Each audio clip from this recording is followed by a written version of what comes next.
చేయడానికి కీర్తన గ్రంథం 53వ కీర్తన మొదటి వచనంలో రాయబడినటువంటి దేవుని వాక్యాన్ని మనం చదువుకుని కొద్ది నిమిషాలు దేవుని యొక్క వాక్యాన్ని ధ్యానం చేద్దాం.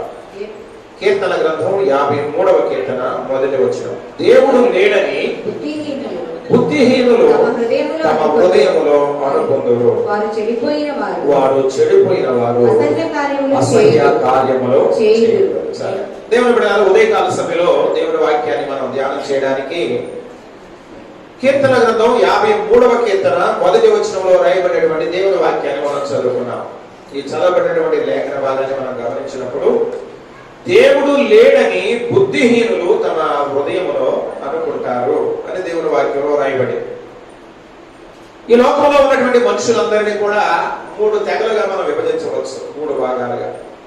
మొట్టమొదటిగా ఎవరయ్యా అంటే వీరు దేవుడు లేడు అని చెప్పేటటువంటి అన్నమాట. దేవుడు లేడు, దెయ్యము లేదు, ఎక్కడున్నాడు రా దేవుడు అంటూ బుద్ధిహీనంగా మాట్లాడేటువంటి గుంపు, ఒక గుంపు ఉంది లోకంలో. అర్థమవుతుందా? ఉన్నారు, ఒక గుంపు ఉన్నారు. కొన్ని దేశాలే ఉన్నాయి దేవుడు లేడని చెప్పేటటువంటి దేశాలు కూడా ఉన్నాయి. అసలు దేవుడు ఎక్కడున్నాడు అని ప్రశ్నించే వాళ్ళు కూడా ఉన్నారు. వాళ్ళు ఒక గుంపు. రెండవ గుంపు ఏంటంటే దేవుడు ఉన్నాడు అని చెప్తారు కానీ నిజ దేవుడిని ఎరగనటువంటి గుంపు ఒక గుంపు ఉంది. ఎవరమ్మా వీడు చెప్పండి? దేవుడు ఉన్నాడు కానీ నిజ దేవుడు ఎవరో వారికి తెలియదు. తెలిసినా కూడా నిరాకరిస్తూ ఉంటారు, తృణీకరిస్తూ ఉంటారు. వారికి ఇష్టం వచ్చినట్లుగా ఏది కనబడితే దానిని వారు ఆరాధిస్తూ అదే భక్తి అని భ్రమిస్తూ ఉంటారు. అది ఒక గుంపున్న లోకంలో. మూడవ గుంపు ఏంటంటే దేవుడు ఉన్నాడు అని నమ్మి నిజదేవుడిని ఆరాధించేటటువంటి ప్రజలు ఉన్నారు. వారిలో మనం కూడా చేరి ఉన్నాం.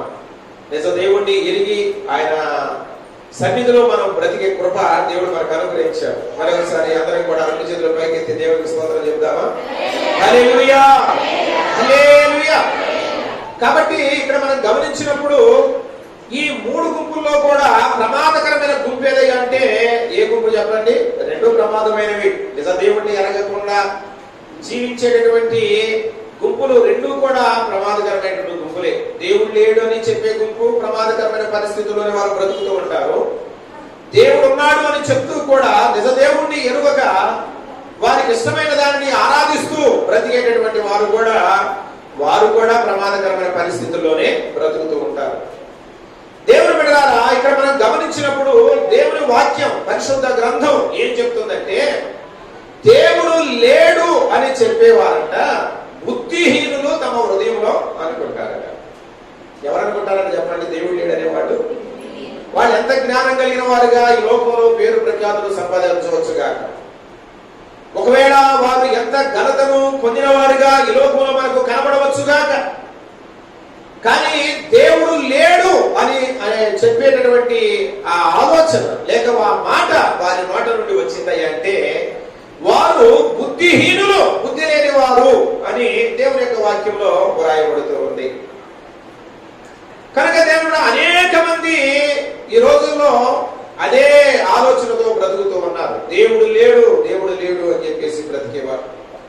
వారు బుద్ధిహీనులట. వారి హృదయములు చెడిపోయి ఉంటాయి. వారు చెడిపోయిన వారు ఏం చేస్తారంట? అసహ్యమైనటువంటి కార్యాలు. చెడిపోయిన వారు చెడ్డ కార్యాలే చేస్తారు. అసహ్యమైన వారు అసహ్యమైనటువంటి కార్యాలే చేస్తారు. కనుక ఈ గుంపు చాలా ప్రమాదకరమైంది. దైవభక్తి లేకుండా బ్రతుకుతూ ఉంటారు. అందును బట్టి దేవుని బిడ్డలారా వారి ఇష్టం వచ్చినట్లుగా ప్రవర్తిస్తూ ఉంటారు. వారి ఇష్టం వచ్చినట్లుగా తిని త్రాగి సుఖించి సంతోషించి వారి యొక్క హృదయ వాంఛలను తీర్చుకోవడానికి పరుగులెత్తుతూ ఉంటారు. చాలా భయంకరమైనటువంటి జీవిత విధానాలు వారు బ్రతుకుతూ ఉంటారు. ఈ దేవుడు లేడు అనేటటువంటి వ్యక్తులు అంటే దైవ భక్తి, దైవ భీతి లేకుండా బ్రతికేటటువంటి వ్యక్తులు ఈ సమాజంలో చాలా ప్రమాదకరమైనటువంటి పరిస్థితుల్లో వారు ఉంటారు. అనేకులను ప్రమాదాలకు వారు నెట్టివేస్తూ ఉంటారు, ప్రమాదాలకు గురి చేస్తూ ఉంటారు. వారు బుద్ధిహీనులు కనుక చెడిపోయిన వారు అసహ్యమైన కార్యాలు చేస్తారు. ఈ బుద్ధిహీనులు అనేవారు ఎలాంటి నష్టాన్ని, కష్టాన్ని నష్టాన్ని కొని తెచ్చుకుంటారో దేవుని వాక్యంలో స్పష్టంగా మనకు కనబడతా ఉంటుంది. సామెత గ్రంథం 1వ అధ్యాయం 32వ వచనంలో ఉన్నటువంటి వాక్య భాగాన్ని మనం చదువుకున్నట్లయితే అక్కడ దేవుని వాక్యంలో ఒక చక్కని మాట మనకు కనబడతా ఉంటుంది. చదవండి. జ్ఞానం లేని వారు దేవుని విసర్జించి నాశనమగుదు. దేవుని విసర్జించి నాశనమైపోతారు. బుద్ధిహీనులు క్షేమము కలిగినదని మైమరచి నిర్మూలమగుదు. ఏమైపోతారంట వారు? నిర్మూలమవుతారట. బుద్ధిహీనులు అనుకుంటారట మాకు క్షేమము కలిగినది అని మైమరిచిపోతారంట. ఏమైపోతారంట చెప్పండి? మైమరిచిపోతారు. అంటే నేను మాకు క్షేమంగా ఉంటున్నాం, సురక్షితంగా బ్రతుకుతున్నాం, కష్టపడుతున్నాం, సంపాదించుకుంటున్నాం, మంచి గృహాలు కట్టుకున్నాం, మంచి వాహనాలు కొనుక్కున్నాం, మంచిగా బిడ్డల్ని చదివించుకుంటున్నాం, మా కుటుంబాలు క్షేమకరమైన స్థితిలో ఉన్నాయి, మేము సౌఖ్యంగా సురక్షితంగా బ్రతుకుతున్నాము అని అనుకుంటూ ఉంటారట. కానీ దేవుని బిడ్డలారా, దేవుని వాక్యంలో రాయబడిన మాట ఏంటంటే వారు నిర్మూలము చేయబడతారు, నిర్మూలమైపోతారు అని దేవుని వాక్యంలో రాయబడింది. నేను చెప్పే మాట కాదండి. ఎవరైతే బుద్ధిహీనులుగా ఈ లోకంలో బ్రతుకుతారో వారు క్షేమము కలిగిన స్థితిలో ఉంటూ వారు మైమరిచిపోతారట. మైమరిచిపోయి ఇక దేవుడు లేడు, దేవుడితో మాకు అసలు పనేముంది, మందిరంతో మాకు పనేముంది, సేవకుడితో మాకేం పని ఉంది అన్నట్లుగా దేవుడు బిడ్డలారా మైమరిచిపోయి తమ బుద్ధిహీనత వలన వారు నిర్మూలమైపోతారు. నిర్మూలం అంటే ఏంటో తెలుసా? కనబడకుండా పోవడం. నిర్మూలమైపోతారని దేవుని వాక్యంలో రాయబడింది. సామెత గ్రంథం 3వ అధ్యాయం 35వ వచనంలో ఉన్నటువంటి వాక్య భాగాన్ని కూడా మనం గమనించినప్పుడు జ్ఞానులు ఘనతను స్వతంత్రించుకుంటారట, బుద్ధిహీనులైతే ఏమవుతారట? అవమాన భరితులవుతారు, అవమానాల పాలవుతారండి. జ్ఞానం కలిగినటువంటి వారేమో ఘనత పొందుతారట ఈ లోకంలో. ఈ బుద్ధిహీనులైనటువంటి వారు అవమాన భరితులవుతారు, అవమాన కార్యాలు చేస్తా ఉంటారు, అవమాన భరితులుగా వారు బ్రతుకుతూ ఉంటారు. సామెత గ్రంథం 7వ అధ్యాయము 7వ వచనంలోనే ఉన్న వాక్యాన్ని భాగం మనం చదువుకుంటే అక్కడ బుద్ధి లేని పడుచువాడు ఒకడు కనబడుతూ ఉన్నాడు. 7వ అధ్యాయము 1వ వచనం నుండి ఉన్న వాక్య భాగాల్లో మనం చదువుకుంటే 23వ వచనం వరకు కూడా మనం చదువుకున్నప్పుడు బుద్ధి లేని పడుచువాడు ఒకడు ఉన్నాడట. వాడు ఏం చేస్తూ ఉన్నాడో తెలుసండి? వెళ్ళకూడని త్రోవాలకు వెళుతున్నాడు, చేయకూడనటువంటి పాపములు చేయడానికి వాడు త్వరపడుతూ ఉన్నాడు, పరుగులెత్తుతూ ఉన్నాడు. సాతానుడు తనను నాశనం చేయడానికి, తన జీవితాన్ని పతనం చేయడానికి ప్రేరేపిస్తున్నాడు అనే విషయాన్ని గ్రహించుకోకుండా, బుద్ధి లేకుండా దేవుడు బిడ్డలారా ఈ బుద్ధి లేని పడుచువాడు, ఈ బుద్ధి లేని యవనస్తుడు ఏం చేస్తున్నాడంటే చెప్పండి? పరుగులెత్తుతూ ఉన్నాడు.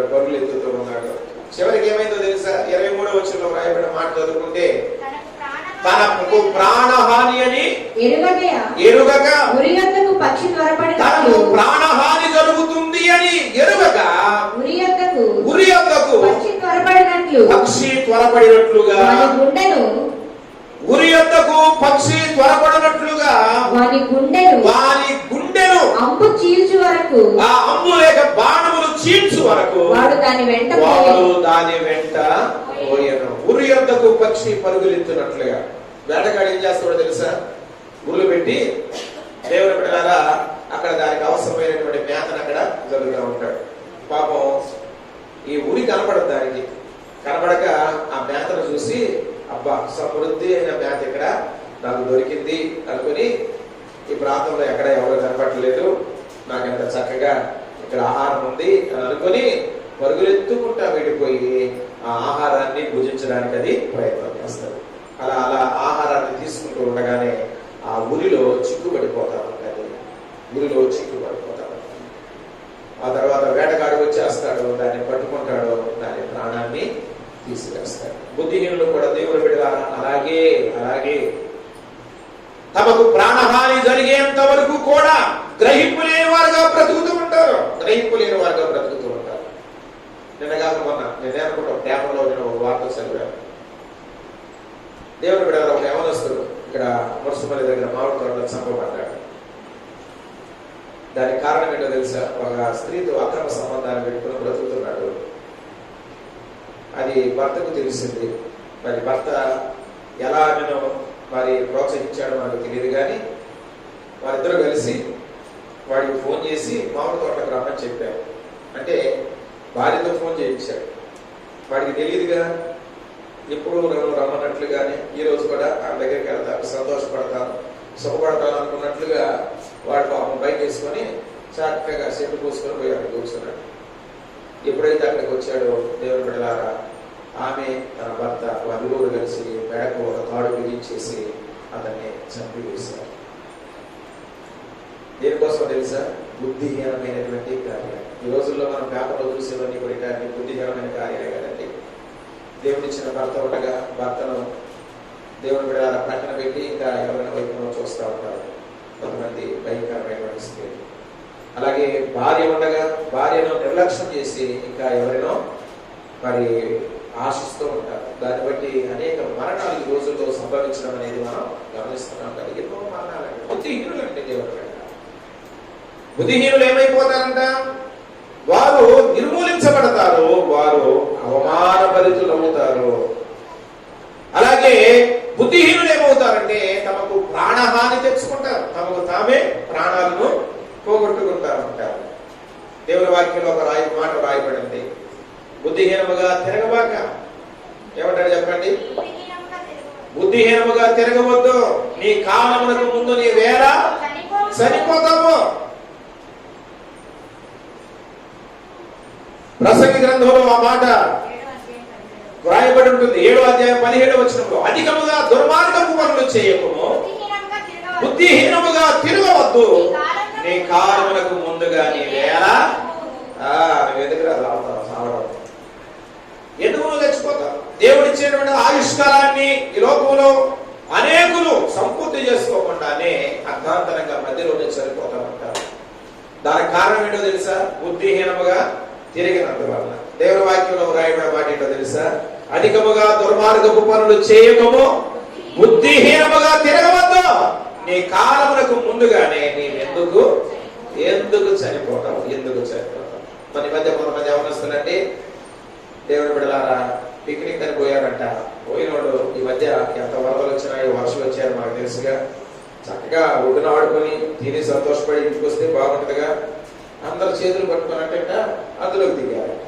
దిగితే వరదస్తున్న ఒకటి తర్వాత 6 చచ్చిపోయి అక్కడికి వస్తుంది. ఎంత బుద్ధిహీనత, ఎంత బుద్ధిహీనత. అది లోతుగా ఉంటుంది, అక్కడ ప్రమాదం ఉండదనే జ్ఞానం ఉండాలా, ఉండకూడదా? చిన్నపిల్లలు కాదు, ఎవరిస్తులే. అక్కడ ఏమన్నా గుంటుంటదేమో, ఈత వచ్చేది చావడగా. మరి ఈత రాడు అసలు చెరువులు అందులో దిగడం ఎందుకండి? ఆ గోతులు ఎంతమంది చనిపోయారు తెలుసా అండి? 6 ఎవరిస్తారు ఈ వారం పేపర్ వచ్చారు. ఎంత బుద్ధిహీనత అండి, ఎంత బుద్ధిహీనత. ఈ రోజున వాళ్ళ తల్లిదండ్రులు, వాళ్ళ కుటుంబీకులు ఎంత తలడిల్లిపోతున్నారో చెప్పడానికి వీల్లేదు. ఎంత తలడిల్లిపోతున్నారో చెప్పడానికి వీల్లేదు. ఒక ఆమె జూలో ఆ జంతువులు చూడడానికి వెళ్ళిందంట. వెళ్ళి సెల్ఫీ తీసుకుంటా వాడి నుంచి వెనక పడ్డది, వచ్చి గబకన పట్టేసి చంపేసి. ఎంత బుద్ధిహీనత అండి. నేను అమ్మోజా నీకు ఫోటోలు దిగడం, ఏమి సెల్ఫీలు పిచ్చో ఈ మధ్య. సెల్ఫీలని చేపల బాబులు కొట్టుకుంటున్నారు. చాలా అంత అవసరమే. చాలాసార్లు చూస్తున్నప్పుడు ఏంటో ప్రమాదకరమైన అంశం దగ్గరికి పోయి గట్టిగా కొద్దిగా అంటే సస్తావు. అంత అవసరం లేదా? ఫోటో తీసేవాడు ప్రపంచం అంతా ఒక ప్రదర్శన ఏమైనా పెడతావా? నీ ఫోటో చూసేవాడన్నా లేదా నీకు ఏమైనా అవార్డులు రివార్డులు ఎవరైనా ఇస్తా? మొహం ఉన్నట్టుగానే ఉంటుంది. ఏం మాటలు ఎక్కడ దిగిన సెల్ఫీ దిగినట్టే ఉంటుంది, ఎవడొచ్చి తీసిన ఫోటో అట్లాగే ఉంటుంది. పక్కందాలు ఎక్కడి నుంచి వస్తాయి నీకు. కాబట్టి దేవుని బిడ్డలారా సెల్ఫీ పిచ్చి పట్టుకొని ఎంతమంది అండి నదుల దగ్గరికి వెళ్ళిపోయి, వంతుల దగ్గరికి వెళ్ళిపోయి, గట్ల దగ్గరికి పోయి, బిల్డింగ్ల మీద నిలబడి సెల్ఫీలు తీసుకోవడానికి ప్రయత్నం చేసి ఎంతమంది బుద్ధిహీనంగా ప్రవర్తించి చనిపోతున్నారు కదా. నిర్మూలమైపోతున్నారు, ప్రాణహాని తెచ్చుకుంటున్నారు. బుద్ధిహీనంగా ఏం తెచ్చుకుంటారని చెప్పండి? ప్రాణహాని తెచ్చుకుంటున్నారు. ఈ బుద్ధిహీనత లేదట 9వ అధ్యాయం 13వ వచనం ఉంది సామెతల గ్రంథంలో. ఇది బొబ్బలు పెట్టుందంట. ఏం చేస్తుంది అంటే గాండ్రు అనిస్తుంది అనమాట ఈ బుద్ధిహీనత.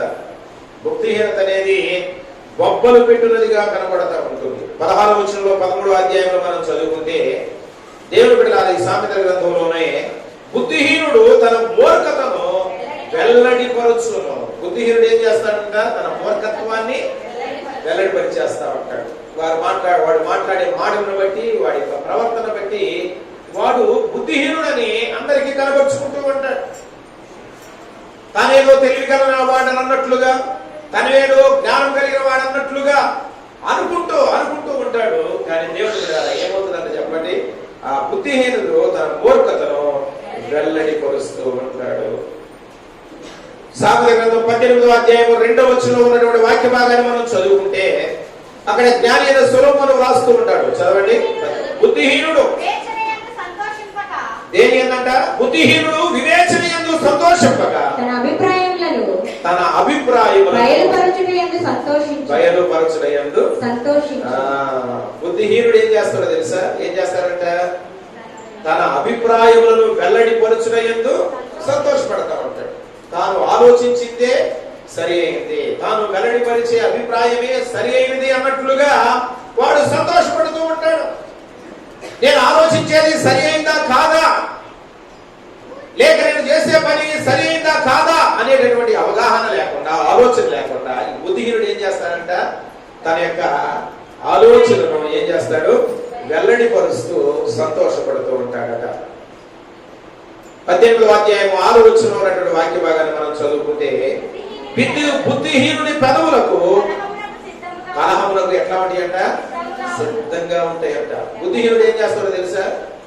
ఎప్పుడు కలహానికంటే కోట్లాడకే రెడీగా ఉంటాడంట. మాట అంటే చాలు అగిపుల గీసినట్టే ఉండదు. ఈ బుద్ధిహీనులకి ఆలోచన, వివేకం అనేది ఏమి కూడా ఉండదు. ఎందుకంటున్నారో, ఎందుకు మాట్లాడుతున్నారో అనే గ్రహింపు లేకుండా ఈ బుద్ధిహీనుడట ఏం చేస్తాడు? కలహమునకు ఎప్పుడు సిద్ధంగా ఉంటాడంట. ఏం కావాలంట? అడిగి దెబ్బలు కావాలనని త్యాగ చేస్తా ఉంటాడు. అంత అనరాయి కూడా ఉంటాడు. బుద్ధిహీనుడు ఏం చేస్తా ఉంటాడు చెప్పండి? బుద్ధిహీనుడు దెబ్బలు కావాలని కేకలు వేస్తాడంట. మన ఎక్కడో ఎవరు మాట్లాడుతుంటే చెప్తున్నారు, వాటింట్లో వాడు ఉందంటే తాగి మొత్తం అయిపోయింది, తగ్గించుకో అందరూ దాంట్లో. ఎందుకంటే కొన్ని వేసినప్పుడు అంట ఆ రోడ్లు పోయి అందరం తిడతా ఉంటాడంట. తింటే ఊరుకుంటారా? ఊరుకోరుగా. అందుకని అందరూ దాంట్లోనంట. ఆయన చెప్తున్నాడు అసలు ఆ ఊర్లో అంటే దమ్మోళ్ళు లేడని చెప్తున్నాడు. అంత మంచివాడు అంటే ఏంటనమాట? బుద్ధిహీనంగా ఏం చేస్తున్నాడు చెప్పండి? దెబ్బలు కోరుకుంటా ఉంటాడు అన్నమాట. తన్నించుకోవాలని కోరుకుంటా ఉంటాడు. పెద్ద అర్థమైందా? ఈ బుద్ధిహీనంగా మాట్లాడే వాళ్ళు ఏం కోరుకుంటారు చెప్పండి? దెబ్బలు కోరుకుంటాడు. ఏదన్నా పిల్లలకు కూడా కొంతమంది తల్లిదండ్రులు గద్దిస్తా ఉంటే బుద్ధిహీనులైన వారు ఏం చేస్తారో తెలుసా? బుద్ధిమంతులైతే అయ్యో తల్లిదండ్రులు నా క్షేమం కోసమే కదా నన్ను గద్దించేది, అందుకనే కదా నా మీద కోప్పడేదని వారు మౌనంగా ఉండి తమ ప్రవర్తన దిద్దుకుంటారు. బుద్ధిహీనులు ఏం చేస్తారో తెలుసా? బొబ్బలు ఉంటారు, బొబ్బలు పెడతా ఉంటారు. ఈ బుద్ధిహీనులు బొబ్బలు పెట్టి ఏం చేస్తారో తెలుసా? తన్నులు దండించుకోవాలని కోరుకుంటారంట. ఈ బుద్ధిహీనుడు ఏం చేస్తాడంట? కలహమునకు సిద్ధంగా ఉంటాడు. ఏం కోరుకుంటాడు వీడు? దెబ్బలు కావాలని కేకలేస్తా ఉంటాడు. కూడా ఎవడన్నా వచ్చిన దాని రా అన్నాడు. ఎవరితో ఒకరితో దండించుకోబోదానికి సంతోషంగా ఉండదేమో. కేకలేస్తాడ దెబ్బలు కావాలని. ఎవడన్నా కేకలేస్తాడా? ఎవడన్నా కొడతంటే నాకు కొట్టబాలు అంటాడు. కానీ ఈ బుద్ధిహీనుడు అయితేనంట దెబ్బలు కావాలని కేకలేస్తా ఉంటాడట. దేవుని వాక్యంలో రాయబడిన మాట. దేవుని బిడ్డలారా, 18వ అధ్యాయంలోనే 7వ వచనంలో సామెతల గ్రంథంలో మరి ఒక మాట మనకు కనబడుతుంది. బుద్ధిహీనుడి యొక్క నోరు వాడిని ఏం చేస్తుంది చెప్పండి? వానికి నాశనమును చేస్తుంది. ఆ బుద్ధిహీనుడు ఏం చేస్తాడంటే బుద్ధిహీనంగా మాట్లాడతా ఉంటాడు. బుద్ధిహీనంగా చిన్న పెద్ద లేకుండా, మంచి మర్యాద లేకుండా, తల్లిదండ్రులు లేక పెద్దలు అన్న గౌరవం లేకుండా మాట్లాడుతూ ఉంటాడు. అందును బట్టి వాడు ఏం చేసుకుంటాడంటే వాని నోరు వానికి నాశనమును తీసుకొని వస్తుంది. వాడు మాట్లాడే మాటల ద్వారా వాడు నాశనానికి గురి అయిపోతాడని దేవుని వాక్యంలో మనం చదువుకుంటున్నాం. సామెతల గ్రంథం 21వ అధ్యాయం 20వ వచనంలో ఉన్న వాక్య భాగాన్ని కూడా మనం చదువుకున్నట్లయితే బుద్ధిహీనుడట ఏం చేస్తాడు? నూనెయు ధనమును జ్ఞానుల ఇంట నుండును. జ్ఞానుల ఇంటిలో ఉంటాయంట. బుద్ధిహీనుడు దాన్ని వ్యయపరచును. బుద్ధిహీనుడు ఏం చేస్తాడంట? దాన్ని వ్యయపరుస్తాడు. ఇంట్లో ఒక 100 రూపాయలు ఉన్నాయి అంటే అడిగి నిద్రపాటదు. ఎక్కడన్నా అవి చేయాల్సింది. ఒక 1000 రూపాయలు ఉన్నాయి అనుకో, ఇక అడిగి నిద్రపడతాం. ఏంటన్నా ఇంట్లో డబ్బులు ఉన్నాయంటే. కొంతమందికి ఏంటంటే దేవుడు కూడా కష్టపడి సంపాదిస్తారు, కానీ బుద్ధిహీనులకి ఎలా ద్రవ్యాన్ని సద్వినియోగం చేసుకోవాలో తెలియదు. బుద్ధిహీనులు అనమాట. బ్యాంకులో ఒక 1000 రూపాయలు 10,000 ఉంటే నేను నిద్ర పడుతుంది, అవ చేసుకోవాల్సిందే. ఇంట్లో ఒక 1000 రూపాయలు ఉంటే దాన్ని అవ చేయాల్సిందే. జేబులో ఒక 100 రూపాయలు ఉంటే అవ చేయాల్సిందే. అవసరం లేకపోయినా ఖర్చు పెట్టేస్తానే ఉంటాడు. వ్యర్థమైన వాటిని కొంటా ఉంటాడు, వ్యర్థమైన వాటిని చేస్తూ ఉంటాడు. బుద్ధిహీనుడు ఏం చేస్తారంటే చెప్పండి, బుద్ధి కలిగిన వారంట, జ్ఞానం కలిగిన వారంట తమ ఇంట ఏం చేస్తారు? విలువైనటువంటి వస్తువులను, విలువైన ధనమును వారు భద్రంగా చేసుకొని బ్రతుకుతారంట. దేవుని స్తోత్రం చెప్పండి. బుద్ధిమంతుల దగ్గర డబ్బులు ఉంటాయి. అర్థమవుతుందా? నా దగ్గర చిల్లు కావాలి, వాటి చేతిలో పైసలు లేదంటే అది బుద్ధి లేదంటే అర్థమవుతుందా? ఎందుకో తెలుసా? వచ్చిందంతా తిండికి దెబ్బలు అన్ని ఖర్చు పెట్టేసి అంతా అవ చేసుకొని ఎప్పటికప్పుడు దులుపుకొని కూర్చోవడమే, ఎప్పటికప్పుడు ఎదురు చూడటమే. అర్థమవుతుందా? భర్త తీసుకొచ్చి 500, 600 కూడా కూలి మనవాడికి 500 చేతులు పెడితే, లేకపోతే 500 తీసుకొచ్చి 400 చేతులు 500 చేతులు పెడితే ఒక రోజున అవ చేయాల్సిందే. అసలు నిద్ర పట్టదేలే కదా. నిద్ర పట్టదు. అసలు డబ్బులుంటే ఇంట్లో కొంతమందికి నిద్ర పట్టదు. అమ్మా, బుద్ధిహీనులు అన్నమాట. ఏదో ఒక రకంగా అది కొనాలి, ఇది కొనాలి, అది చేయాలి, ఇది చేయాలి, రూపాయి కనపడకుండా లేకుండా చేయాలి, కోరకుండా డబ్బులు లేకుండా చేయాలి. కొంతమంది కుటుంబాలు అంటే ఒక రోజు పనికి వెళ్ళిపోతే యజమానులు పోరాడారండి. ఏంటంటే ఈ రోజు పనికి వెళ్ళలేదు, యాడ్ చేసినారు, మరి ఇంత ముందు రోజు ఇచ్చిన యాడ్ చేశారు, 500 అవి చేసినా పోరాడు. అసలు అన్నం కూరకి ఎంత అవుతుంది మా మనిషికి? ఎంత ఉంది? ఎంత అవుతుంది భాగ్యం? ఒక కేజీ బియ్యం 40 రూపాయలు, లేదా 50 రూపాయలు అనుకో. ఒక 50 రూపాయలు కూర రావా, 100 రూపాయలు రావా? ఇంట్లో 400 ఏమవుతుంది? ఏం చెప్తున్నామమ్మా? 400 మన రోజు సంగతి చెప్తున్నా నేను. 100 రూపాయలు అయిపోయింది. పనికి తీసుకొచ్చి 100 రూపాయలు 500 చెల్లి పెట్టాడు. సరే ఆయన నీడు రోజుకి ఇప్పుడు ఎంత మనకి కూలి ఆడవాళ్ళకి కదా? ఎంత? 250. 250 అంటే 100 రోజులు రోజుకు 150 మిగులుతుంది. మిగులుతాయా మిగలవా? ఏం చేస్తున్నా మరి? డబ్బులు దాచుకుంటే మంచిదే. దాచుకోకుండా కొంతమంది అండి కనపడిందల్లా కొంటమే. ఆ రోడ్డు అమ్మటి ఎవడన్నా వస్తే పాపం కూర్చుంటే గుబుక్కు నీరు కింద పడతాం. నాలుగు అట్లా కుర్చీలు వేసుకుని తిరుగుతూ ఉంటాం. ఆ కుర్చీలు, ఆ పేటలు అవి అంతా చూస్తేనే అర్థం అవుతాయి నాశనకమైన వస్తువులని. కానీ వదిలిపెట్టడం అవి కూడా. ఎరుగుడు వచ్చిన డ్రెస్సులను వస్తా ఉంటాడు. అయ్యే నా వస్తువులు, ఈ వస్తువులను వస్తాను. ఎందుకంటే నాకు అర్థం కాదు. ఈ ఆడవాళ్ళకి పెంచేయడం నాకు అర్థం కాదు. ఏంటి నేను పేర్చి పడేస్తాను. పట్టమే కొంటాం, పెట్టమే కొంటాం. మట్టి దాకా వదిలిపెట్టరు, స్టీల్ దాకా వదిలిపెట్టరు. అసలు ఎవడొచ్చిన గెలవడమే ముందు. ఆ బజార్లో ఎవడన్నా క్యాక్ కనబడితే సార్ ఎవడానికి ఎందుకు ఉన్న డబ్బులు ఇంట్లో ఉంచుకోబుద్ధి కాదనమాట. అవ చేసి పడేయాలి. వాళ్ళు ఏమన్నారో తెలుసా? ఏమన్నారు? అవసరమైన వాటిని కొనుక్కుంటే తప్పులేదులే, కానీ అనవసరమైన వాటిని కూడా కొని ఏదో ప్రదర్శన పెడతారు చూసారా? వాళ్ళు ఏమన్నారంటే బుద్ధిహీనులు అన్నారు. ఇక్కడ దేవుని వాక్యంలో రాయబడిన మాట ఏంటంటే ఏమని అంటే చెప్పండి, ఆ జ్ఞానం కలిగిన వారి ఇంట్లోనంట ఏమిటి అంట? అక్కడ ఉన్నటువంటి వాక్యాన్ని చదవాలా? విలువగల ధనమును ఏమంటదంట? విలువైన ధనమును నూనెయు. అంటే నూనె అంటే ఇంట్లో కావలసినవన్నీ కూడా సమృద్ధిగా ఉంటాయి. బుద్ధిహీనుని యొక్క ఇంటిలో ఏముండదంట?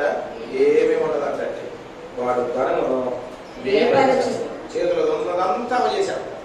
ఎప్పటికప్పుడు ఉన్నవ్వకుండా అడుగుకోవడమే తప్ప. కనుక దేవుని బిడ్డలారా, బుద్ధిహీనులు అలా ప్రవర్తిస్తూ దేవుని బిడ్డల అవివేకంగా జీవిస్తూ ఉంటారు. 23వ అధ్యాయము 9వ వచనంలో ఉన్నటువంటి వాక్య భాగాన్ని మనం చదువుకుంటే, బుద్ధిహీనుడట జ్ఞానమును తృణీకరిస్తాడు. జ్ఞానం కలిగిన వాడికి మనం ఉపదేశం చేసినప్పుడు, బుద్ధిమంతుడికి ఉపదేశం చేసినప్పుడు వాడు ఏం చేస్తాడు? నేర్చుకుంటాడు, గ్రహించుకుంటాడు. కానీ బుద్ధిహీనుడికి మనం చెప్తాం చూసారా, వాడికి చెప్పినా వాడు ఏం చేస్తాడంటే ఆ జ్ఞానాన్ని తృణీకరిస్తాడు. ఇప్పుడు చాలా మంది మా తెలిసిన ఆవిడ లేఖనం చెప్పేది మహిళ అవసరాలు చెప్తున్నాం అనుకుంటున్నారు.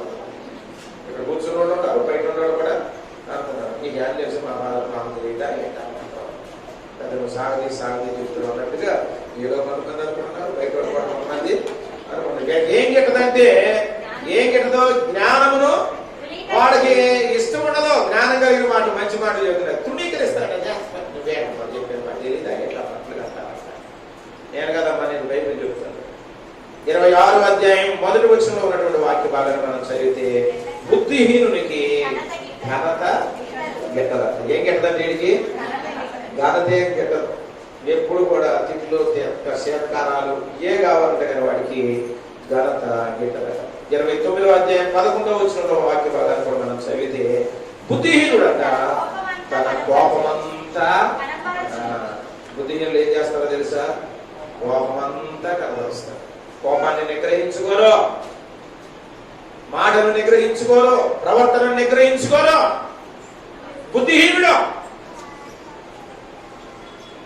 కోపం వచ్చినాడు ఏం చేస్తున్నారు? ఇప్పుడు సెల్ ఫోన్ కింద వేసి బాగుపడతారు. మళ్ళీ అది బాగు చేయించడానికి పని కాదు. మళ్ళీ ఏం చేస్తారు? మళ్ళీ ఒక 20,000 పెట్టి సెల్ ఫోన్. ఎంత బుద్ధిహీనుడు.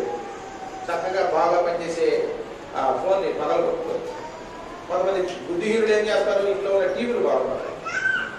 భార్య మీద కోపం వచ్చి, పిల్లల మీద కోపం వచ్చి, ఆడవాళ్ళు కూడా ఉన్నారండి. కొంతమంది దాఖలు అన్ని చోట్ల పోయే ఉంటాయి. భర్త మీద కోపం ఏం చెప్తారు తెలుసా? విసిరి పగలే పడతారు, అవి ఎరగొడతారు. బుద్ధిహీనులు అంటే ఈ బుద్ధిహీనులు చేసే పని ఏంటో తెలుసా అండి? ఏం చేస్తారు? కోపం అంతా కంట్రోల్ చేసుకోలేరు. అసలు కంట్రోల్ ఉండదు. ఈ బుద్ధిహీనులు ఏం చేస్తారో తెలుసా? ఎంత భయంకరంగా ప్రవర్తిస్తారో చెప్పడానికి వీల్లేదు. నాకు తెలిసిన ఒక డ్రైవర్ ఉన్నాడు విజయవాడలో. మాతో కూడా కొంతకాలం పనిచేశాడు. భార్య మీద అనుమానంతో కోపం వచ్చి ఆ బుద్ధి లేనుడు ఏం చేశాడు తెలుసా? పిల్లోడు మంచి గర్వఫలంగా చక్కని కుమారుని ఇస్తే ఆ పిల్లోడు 2 కాళ్ళు పడుతూ జ్ఞానం తీసుకుని చేశాడు. ఒకసారి కదండి, వాడికి సాధించేంత వరకు జ్ఞానం తీసుకుని తీసుకురాసుకున్నాం. దాంట్లో కూడా వచ్చింది. అందుకని ఎట్లా చెప్తాను. ఆ తర్వాత జైలుకు పోయి అనేక సంవత్సరాలు జైలు గడిపాడు. ఈ మధ్య విడుదలైనట్టున్నాడు. బుద్ధిహీనుడు అంటే భార్య మీద కోపంతో ఏం చేశాడో తెలుసా అండి? ఏం చేశాడు? తన కుమారుణ్ణి ఇప్పుడు ఏడుస్తూ ఉంటాడు. ఒకసారి నేను ఒక ఊరికి వెళ్తే అక్కడ ఏగారితో కూర్చొని మాట్లాడుతున్నాను. ఆ భార్య భర్తలు ఏం మలుగు వెళ్ళి చేసుకున్నాడు. గబ తాటేగిల్లని గబక్కన అగ్గిపుల్ల తీసుకొచ్చి గీసేసేసాడు ఇంటికి. అసలే ఉండదు పూస, అసలే తాటేగిల్లు, అసలు అది కూడా లేదని భార్య మీద కోపం వచ్చింది. అగ్గిపెట్టి తీసుకొచ్చి అట్టించేసాడు ఇంటికి. బుద్ధిహీనుడు ఏం చేస్తాడనమాట? కోపాన్ని అణుచుకోలేడు. బుద్ధిహీనులైనటువంటి వారు కోపాన్ని అణుచుకోలేరు. భర్తతో ఎలా మాట్లాడాలో, భార్యతో ఎలా మాట్లాడాలో, తల్లిదండ్రులతో ఎలా మాట్లాడాలో, పిల్లలతో పెద్దలతో ఎలా మాట్లాడాలో తెలియక నోటికి వచ్చినట్టుగా మాట్లాడతారు. బుద్ధిహీనులు. కోపాన్ని ఏం చేయాలన్నమాట? అణుచుకోవాలి. కోపపడుడి కానీ ఏం చేయకూడదు? కోపం వచ్చినప్పుడు పాపం చేసే ఆస్కారం ఉంటుందమ్మా. అందుకని కోపపడుడి కానీ ఏం చేయకూడదు? పాపం చేయబాకండి. ఏంటి ఆ పాపం అంటే? కోపాన్ని కనుక నువ్వు అణుచుకోలేకపోయావంటే ఆ కోపమే నేను పాపానికి తీసుకొని నడిపిస్తా. కనుక ఈ బుద్ధిహీనులు ఏం చేస్తారంట? తమ కోపమంతా కనబరుస్తాడు అని దేవుని వాక్యంలో రాయబడింది. కాబట్టి దేవుని బిడ్డలారా, ఈ ఉదయకాల సమయంలో పరిశుద్ధాత్మ దేవుడు మనతో మాట్లాడుతూ ఉన్నాడు. ప్రభు తిరిగిన మనం బుద్ధిహీనులుగా బ్రతకూడదట. ఆయన ఎందుకు వచ్చినటువంటి మనం బుద్ధిమంతులుగా మనం జీవించాలని దేవుడు కోరుతున్నాడు. అయ్యో బుద్ధిహీనులారా, మీరెప్పుడు బుద్ధిమంతులు అవుతారు అంటాడు దేవుడు. ఎప్పుడు అవుతారు బాబు బుద్ధిమంతులు? ఎంతకాలం వింటారు? ఎంతకాలం చెప్పాలి నీకు? తల్లిదండ్రులు చెప్పి, పెద్దలు చెప్పి, బంధువులు చెప్పి, వాడు చెప్పి, వేడు చెప్పి, ఎంత చెప్పినా ఇంకా నీకు బుద్ధి రాదంటే ఎప్పుడు బుద్ధి తెచ్చుకో? బుద్ధిహీనులారా, మీరు ఎప్పుడు బుద్ధిమంతులు అవుతారు. ఎప్పుడు బుద్ధిమంతులు అవుతారో తెలుసా? యేసయ్య దగ్గరకు వచ్చినప్పుడే బుద్ధిమంతులు అవుతారు. దేవుని స్తోత్రం చెప్పండి. యేసయ్య దగ్గరకు రాకపోతే మీకు బుద్ధి రాదు. ఎందుకో చెప్పనా? బుద్ధి జ్ఞానముల సర్వ సంపదలు ఆయన దొరుకుతాయి. నమ్మిన వారి దేవుని స్తోత్రం చెప్పండి. ఎక్కడ దొరకదు, ఈ లోకంలో ఎక్కడ ఉండదండి. బుద్ధి జ్ఞానము వివేకమును అనుగ్రహించేవాడు దేవుడే. కనుక ఆ దేవుని యొద్దకు నువ్వు రాగలిగితే దేవుడు నీకు శ్రేష్టమైన బుద్ధిని దేవుడు అనుగ్రహిస్తాడు. దానియేలు గ్రంథంలో దానియేలు గురించి ఒక చక్కని మాట రాయబడింది. దానియేలు గురించి, షడ్రకు మిషకు అబేదుల గురించి ఏమైనా రాయబడదంటే వీరు శ్రేష్టమైనటువంటి బుద్ధి జ్ఞానములు కలిగిన వారని దేవుని వాక్యంలో రాయబడింది. ఎలాంటి బుద్ధి అంటే అది శ్రేష్టమైనటువంటి బుద్ధి కలిగిన వారట. అందుకని ఆ బుద్ధి కలిగినటువంటి వారు ఏం చేశారో తెలుసా? దేవుడు వారిని హెచ్చించి సింహాసనం మీద కూర్చుండబెట్టినాడు. కాబట్టి బుద్ధి జ్ఞానముల సర్వ సంపదలు ఆయన దగ్గర ఉన్నాయండి. ఎవరైతే ఆయన్ని ఎరిగిన వారుగా ఉంటారో బుద్ధిగా ప్రవర్తిస్తారు, జ్ఞానంగా నడుచుకుంటారు, బుద్ధి కలిగే వారు జీవిస్తూ ఉంటారు. దేవుడు బుద్ధి లేకుండా మనం బ్రతకడం అనేది ఎంత నష్టానికి కష్టానికి గురి చేస్తూ ఉంటాం. మనకు తెలుసు లోకాసు వార్తలో 15వ అధ్యాయంలో యేసు ప్రభు వారు ఒక ఉపమానం చెప్పారు. ఒక తండ్రికి 2 కుమారులు ఉన్నారంట. వారిలో ఒకడంట తన ఆస్తినంతా తీసేసుకొని తండ్రికి దూరంగా వెళ్ళిపోయాడట. వాటా తీసుకున్నాడు, అక్కడే ఉన్న అనుభవించవచ్చుగా అంటే అక్కడ ఉంటే తాను ఇష్టం వచ్చినట్లుగా బ్రతకడానికి తండ్రి అనుమతించడుగా. అందుకనే దూరంగా వెళ్ళిపోతే తన ఇష్టం వచ్చినట్లుగా బ్రతకవచ్చు. తెలియకుండా దూరంగా వెళ్ళిపోతే ఏది ఇష్టమైతే అది తినవచ్చు, ఏది ఇష్టమైతే త్రాగవచ్చు, ఏదైతే అవ్వచ్చు అన్నట్లుగా దూరంగా వెళ్ళిపోయాడట. దూరంగా వెళ్ళిపోయాడు. ఆ బుద్ధిహీనమైనటువంటి ప్రవర్తనతో తిన్నాడు, త్రాగాడు, సుఖపడ్డాడు, సంతోషించాడు. అయితే సంపాదించకుండా కూర్చొని తింటామంటే ఎంతది ఎప్పుడో చెప్పడం కదా మనదగా. ఇప్పుడు ఏదైనా వస్తా ఉంటే పోతా ఉన్నది నిండుతా ఉంటది, అంతే కదా. రాకుండా ఉన్నదంతా జిమ్మేస్తున్నాం అనుకోండి, ఇంకా అందులో ఏమన్నా ఉంటుందా? ఇంకేముంటది? కొంతమంది అండి ఉన్నదంతా అవగా అయిపోయేంత వరకు కూడా ఏ పని పాటు చేయకుండా కూర్చుంటారు. మనోడు పెద్దలు సామెత చెప్తారు చూసారా, కూర్చొని తింటేనంట ఏం కలుగుతాయి అంట, కొండలు కూడా కరిగిపోతాయి అంట కూర్చొని తింటే కదా. కాబట్టి దేవుని బిడ్డలారా, ఇక్కడ వీడు కూడా ఏం చేశాడు? ఇక పని పాట ఏం లేదు, తండ్రి ఇచ్చిన ఆస్తి ఉందిగా, మంచి కట్టలు చెవులో పెట్టుకుని పోయాడు, సరదాగా తిని పడేస్తున్నాడు. బెల్లం ఉన్నప్పుడు ఏం వస్తాయి అన్నట్లుగా డబ్బులు ఉన్నప్పుడే స్నేహితులు వస్తారు, బంధువులు కూడా ఇంటికి వస్తారు. మీరు ఎప్పుడైనా గమనించండి, మీరు కష్టాల్లో ఉన్నప్పుడు, ఇబ్బందులు ఉన్నప్పుడు మన బంధువులు వస్తారని చూడండి, అసలు వచ్చిన ఊరినాడు కనపడే తలుపులు తెచ్చి తనకం మాయమైపోతారు తప్ప అసలు ఉండరు. అదే కనుక దేవుని బిడ్డలారా శుభ్రంగా బతుకుతున్నారు అనుకోండి, వచ్చి ఈ బొమ్మంతా కోపంగా ఉంటారు కదా. అవునా కాదంటారండి? డబ్బులు ఉన్నప్పుడు చక్కగా వచ్చినప్పుడు అన్ని తీసుకొచ్చి పెడతా ఉంటాం. ఒక పూట ఏమో చికెన్, ఒక పూటనేమో చేపలు, ఒక పూట ఏమో ఇంకా వాళ్ళకి ఇష్టమైన గిన్నెలు తీసుకొచ్చి పెడతా ఉంటే ఎంత చక్కగా అవుతుందో మా అమ్మాయి, మా అన్నయ్య ఎంత, మా మాయ ఎంత చక్కగా అవుతాడు అని వచ్చి అక్కడ కూర్చొని రావాలి. లేనప్పుడు మాత్రం దగ్గరికి ఎవరు స్నేహితులు కూడా అంతే. అర్థమవుతుందా? మీ దగ్గర డబ్బులు ఉన్నప్పుడు వచ్చి రారా టిఫిన్ చేద్దాం, రారా పప్పుకు ఏంటంటే డాబాకి వెళ్దాం రారంటాడు. డబ్బులు లేకుండా ఉంది చూడు, ఎప్పుడు ఫోన్ చేయండి. ఆడికి తెలుసు చేస్తాను దీనికి, ఆడికి తెలుసు వీడికి వస్తాయి దగ్గర డబ్బులు ఉన్నాయని తెలిసినప్పుడు ఫోన్ చేసి కుదురుతాడు. అర్థమవుతుందా? బుద్ధిహీనుడు. అది అయిపోయిన తర్వాత ఒక్కడ కూడా పిలవడం. అర్థమవుతుందా? కాబట్టి దేవుని బిడ్డలారా జాగ్రత్త. ఈ బుద్ధిహీనులైన వారంట ఏం చేస్తారు తెలుసా?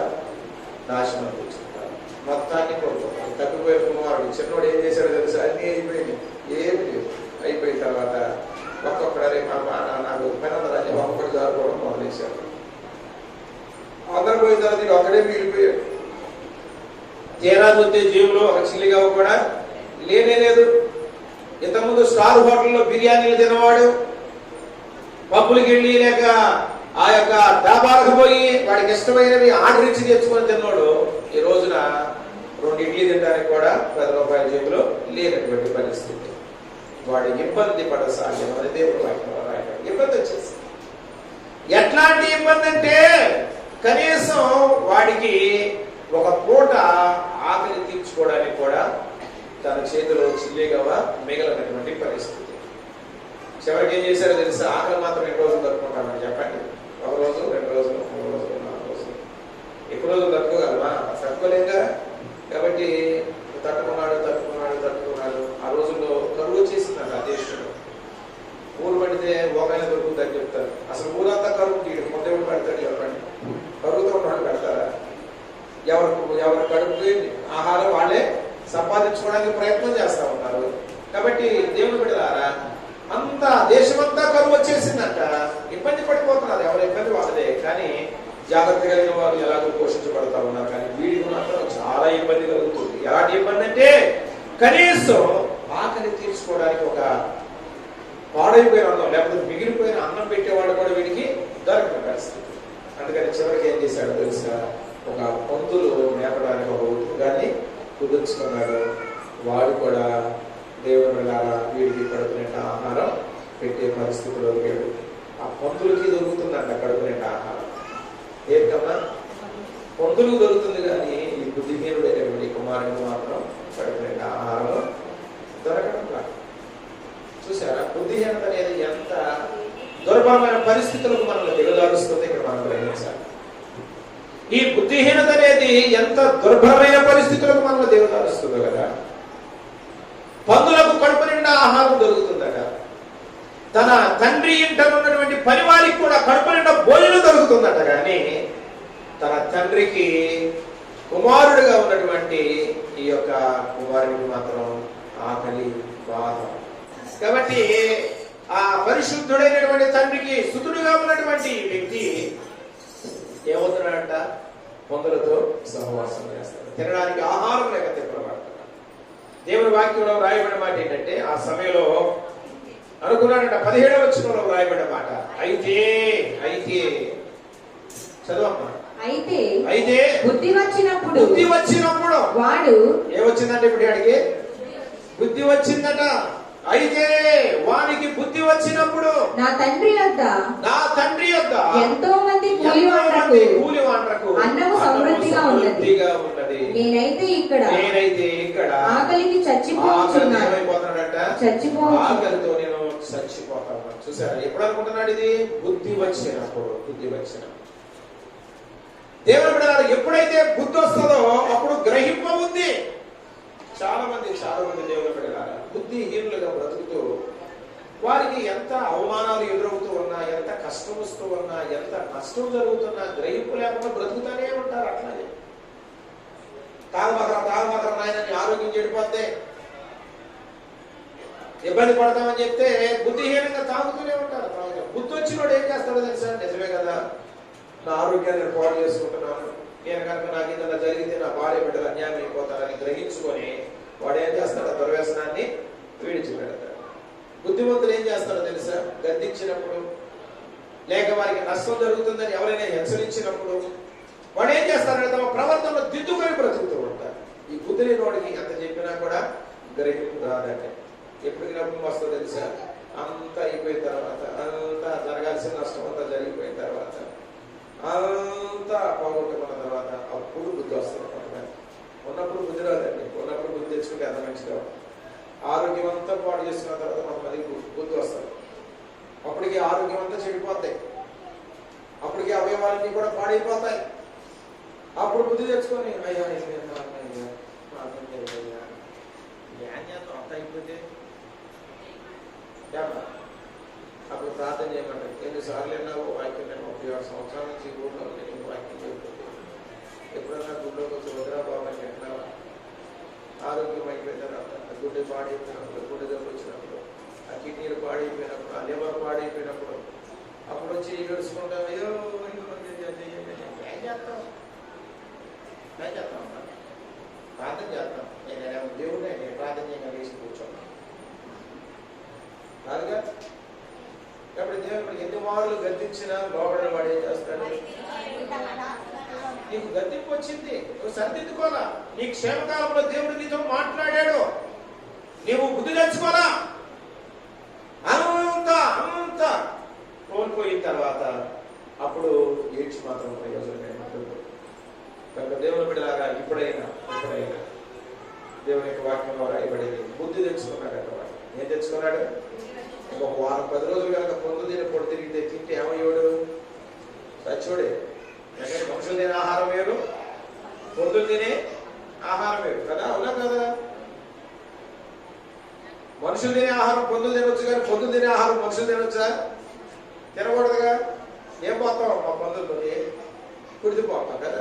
లేదా చీకిపోయినటువంటి ఆహారాన్ని, పాడైపోయినటువంటి ఆహార పదార్థాన్ని ఏం చేస్తాం? అక్కడ పోస్తాం. ఈ పొందులు మీ కూడా ఏం చేస్తారో తెలుసా? మోటార్లు అక్కడ తిరిగి కప్పులు కడిగిన నీళ్ళు ఉంటే చూసారా, ఆ కుడి తోట చూసారా, అవి తీసుకొచ్చి ఆ ఊరు బయట టైర్లో లేకపోతే ప్రాంతంలో దాంట్లో పోతాం, అవి దాగిపోతుంటాం. వాటికి సరిపోతా ఆ పొందులు తినేది పక్షులు తింటే బతుకుతారా? బతకరగా. నేను అనుకుంటాను ఇది కనుక ఇంకా ఒక వారం 10 రోజులు కనుక బుద్ధి తెచ్చుకోకుండా అట్ట ఉంటే చచ్చోడే ఒక్క సాగు తెచ్చు. అవునా కదా? అంతేనా? దేవుని బిడ్డలారా, కానీ బుద్ధి వచ్చిందంట. వాడికి బుద్ధి వచ్చిన తర్వాత తండ్రి దగ్గరికి వెళ్ళడానికి తీర్మానం చేసుకున్నాడు. దేవుని బిడ్డలారా, ఇప్పుడైనా నీ జీవితంలో ఎన్ని అవమానాలు గురయ్యావో, ఎంత ఇబ్బంది పడ్డావు, ఎన్ని దెబ్బలు తిన్నావో, ఎంత నష్టాన్ని కొని తెచ్చుకుంటున్నావు, ఎంత ఇబ్బందికరమైన పరిస్థితుల్లో బ్రతికే ఒకసారి ఆలోచన చేసుకొని ఇప్పుడైనా బుద్ధి తెచ్చుకో. ఏం తెచ్చుకోవాలి చెప్పండి? ఇప్పుడైనా బుద్ధి తెచ్చుకో. ఇంకా నయ్య వాడికి ఆరోగ్యం ఉంది, బాగుంది. డబ్బు అయిపోయింది కానీ ఏం బాగుందో చెప్పండి? ఆరోగ్యం బాగుంది. మొదట్లో చూశాడు అనుకుంటా పొందల యజమానుడు, లేకపోతే అట్లాగే కంటిన్యూగా తింటే చచ్చిపోయేవాడే. ఆహారం ద్వారా ఆరోగ్యం చెడిపోతే అసలు కనీసం తండ్రి దగ్గర కూడా వచ్చేవాడు కాదేమో. దేవుని బిడ్డ తండ్రి దగ్గరకు వచ్చి క్షమాపణ అడిగేటటువంటి ఆ అవకాశం వాడికి దొరికింది. తండ్రి ప్రేమతో వాడిని చేర్చుకున్నాడు. మరలా తాను పోగొట్టుకున్నటువంటి ఆ స్థితిని దేవుడు మరలా తండ్రి అతనికి అనుగ్రహించాడు. కాబట్టి దేవుని బిడ్డలారా, ఉదయకాల సమయంలో పరిశుద్ధాత్మ దేవుడు మనతో మాట్లాడుతూ ఉన్నాడు. బుద్ధి జ్ఞానుల సర్వ సంపదలు గుప్తమైనటువంటి దేవుని సన్నిధిలోకి వస్తున్నటువంటి మనం బుద్ధిహీనులుగా మనం జీవించకూడదు. బుద్ధి కలిగిన వారంగా మనం బ్రతుకుదాం. బుద్ధి కలిగిన వారంగా సిద్ధపడదాం. బుద్ధి కలిగిన వారికి ఏం చేయాలి చెప్పండి? సిద్ధపడాలా దేవుని రాజ్యం కొరకు. సూచనలు జరుగుతూ ఉన్నాయి, కాలము గతించిపోతా ఉంటాయి.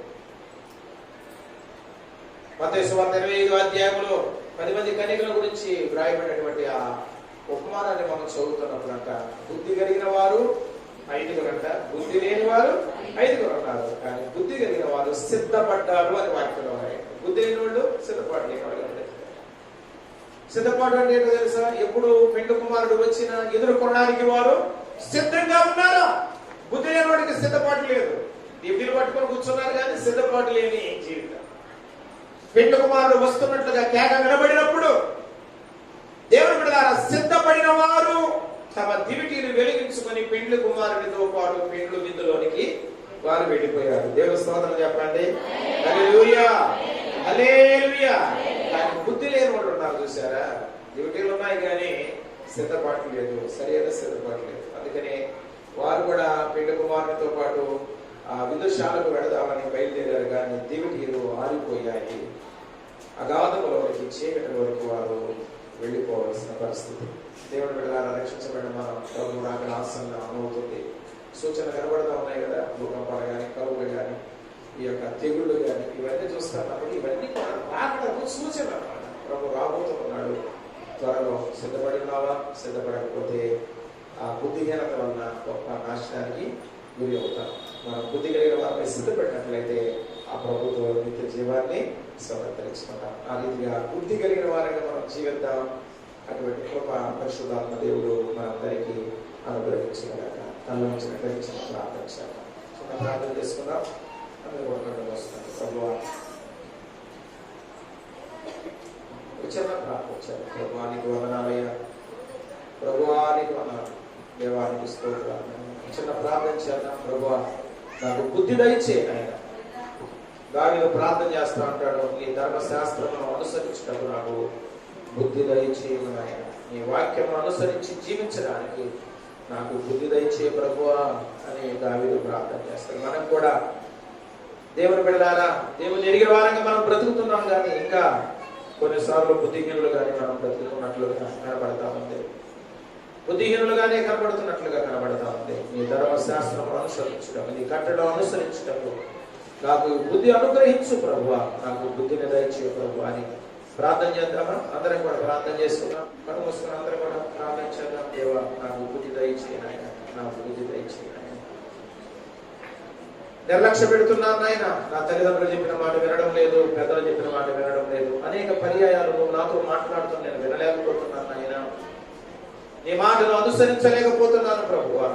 నీ మాటను నిర్లక్ష్య పెడుతున్నాను ప్రభువా.